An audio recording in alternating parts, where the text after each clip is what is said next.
Okay, hello everyone, welcome to my channel Chemzone developing scientific approach.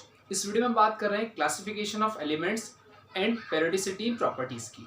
तो चलिए start करते हैं। वीडियो स्टार्ट करने से पहले आप अगर हमारे चैनल पर फर्स्ट टाइम है तो प्लीज सब्सक्राइब कीजिए और बेल आइकन को प्रेस कीजिए। देखिए, अगर हम क्लासिफिकेशन ऑफ एलिमेंट्स की बात करें एंड पेरियोडिसिटी इन प्रॉपर्टीज की बात करें तो यहाँ पर हम जनरली एलिमेंट्स की स्टडी करते हैं और कुछ इस तरह के एलिमेंट्स हमारे पास होते हैं जो डिस्कवर्ड भी थे और कुछ डिस्कवर्ड नहीं थे। बट आज हमारे पास जो एलिमेंट्स है वो कम्प्लीटली डिस्कवर्ड है और कुछ न्यू एलिमेंट्स भी डिस्कवर्ड हो चुके हैं। तो चलिए स्टार्ट करते हैं कि पीरियोडिक टेबल कहाँ से स्टार्ट हुई थी, उसकी जर्नी क्या थी। तो फर्स्ट हमारे पास आता है classification of elements and periodicity in properties के लिए हम पढ़ते हैं genesis of periodic classification. Genesis of periodic classifications की बेसिकली अगर हम बात करें तो फर्स्ट जो कंट्रीब्यूशन था वो दिया था लेवोजियर ने। लेवोजियर ने एलिमेंट्स को क्लासिफाई किया था मेटल और नॉन मेटल में। एंड इसके अलावा अगर हम बात करें मेटल और नॉन मेटल की तो हम जानते हैं कि मेटल और नॉन मेटल क्या है, ये हम प्रीवियस क्लास में ऑलरेडी पढ़ चुके हैं। ठीक है, सो फर्स्ट हमारे पास है लेवोजियर जिन्होंने एलिमेंट्स को क्लासिफाई किया था मेटल एंड नॉन मेटल में, और मेटल नॉन मेटल क्या था हम प्रीवियस क्लास में पढ़ चुके हैं।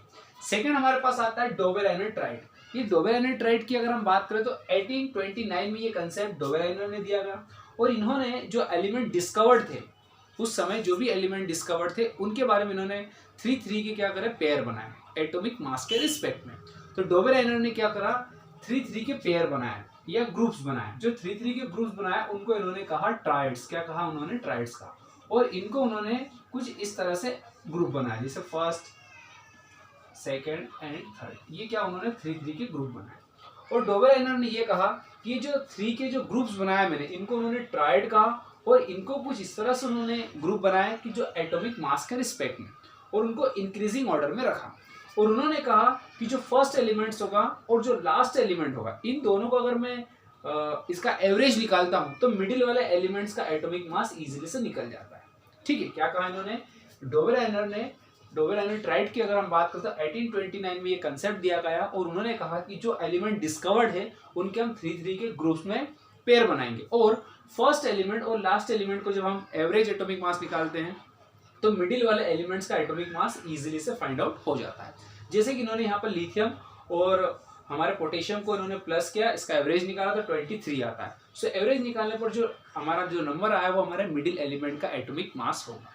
सो इस तरह से इन्होंने क्या करा, 3 के कुछ ग्रुप्स बनाए और उनको उन्होंने ट्राइड कहा, और फर्स्ट और लास्ट एलिमेंट्स का जब उन्होंने एवरेज निकाला तो वो हमारे मिडिल एलिमेंट्स का एटॉमिक मास हुआ।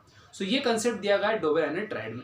लेकिन ये ट्राइड ज़्यादा दिनों तक नहीं चला, क्योंकि कुछ एलिमेंट्स के लिए ये फॉलो हो रहा था और कुछ एलिमेंट्स के लिए ट्राइड तो बन ही नहीं रहा था, राइट। सो इस तरह से डोबेरेनेट्राइट फेल हुआ।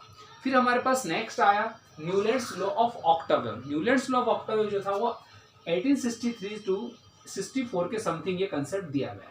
ठीक है, न्यूलैंड्स लॉ ऑफ ऑक्टावेव की अगर हम बात करें तो ये कंसेप्ट 1863 से 1864 के समथिंग दिया गया, और इन्होंने ये कहा कि जो डिस्कवर्ड एलिमेंट्स है उनको हम इंक्रीजिंग एटॉमिक मास के सीक्वेंस में अरेंज करते हैं।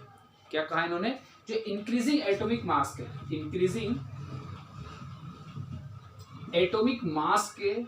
इन्होंने क्या करा, इंक्रीजिंग एटॉमिक मास को क्या करा, इंक्रीजिंग एटॉमिक मास के सीक्वेंस में अरेंज किया। जैसे कि अगर हम बात करें कि लिथियम और बेरिलियम, बोरॉन, कार्बन, इनको क्या करा उन्होंने इंक्रीजिंग एटॉमिक मास के सीक्वेंस में अरेंज किया। इसके अलावा जो न्यूलैंड थे, इन्होंने हमारे जो डिस्कवर्ड एलिमेंट थे जिनको इंक्रीजिंग एटॉमिक मास के सीक्वेंस में अरेंज किया था, उन्होंने इसको म्यूजिकल नोट से कंपेयर किया। क्योंकि म्यूजिकल नोट में भी क्या होता है कि जो म्यूजिकल नोट होती है उसमें फर्स्ट जो नोट होती है उसका साउंड और लास्ट वाली जो नोट होती है उसका साउंड सेम होता है। सो फर्स्ट एलिमेंट्स की जो प्रॉपर्टीज होगी वो एवरी 8 एलिमेंट्स की प्रॉपर्टीज क्या होगी, सेम होगी। तो उसके नीचे रखते हैं, देखना कैसे। लिथियम की जो प्रॉपर्टीज है, first, second, third, fourth, fifth, 6, 7, और वापस 8 आया तो कौन आ गया हमारा? सोडियम आ गया। तो लिथियम हमारा फर्स्ट एलिमेंट्स हुआ, और एवरी 8 एलिमेंट्स की जो प्रॉपर्टीज होगी वो सिमिलर होगी हमारे फर्स्ट एलिमेंट्स के। Just like musical note. Musical note में क्या होता है कि जो हमारा फर्स्ट नोट होती है उसका साउंड जैसे सा, सेकेंड का रे, थर्ड गा, फोर्थ मा, फिफ्थ पा, और धा नी, और वापस जो 8 आएगा वो क्या होगा हमारा? सा। सो सेम कंसेप्ट जो न्यूलैंड थे उन्होंने यहाँ पर एलिमेंट्स के लिए भी अप्लाई किया। उन्होंने ये कहा कि जो डिस्कवर्ड एलिमेंट है उनको फर्स्ट में इंक्रीजिंग एटॉमिक मास के सीक्वेंस में अरेंज करता हूँ इंक्रीजिंग ऑर्डर में, देन फर्स्ट एलिमेंट्स की जो प्रॉपर्टीज होगी वो एवरी 8 एलिमेंट्स की प्रॉपर्टीज के सिमिलर होगी, इसीलिए उन्होंने उसके जस्ट नीचे रखा। सो इस तरह से हमारा न्यूलैंड लॉ ऑक्टावियो की बात होती है।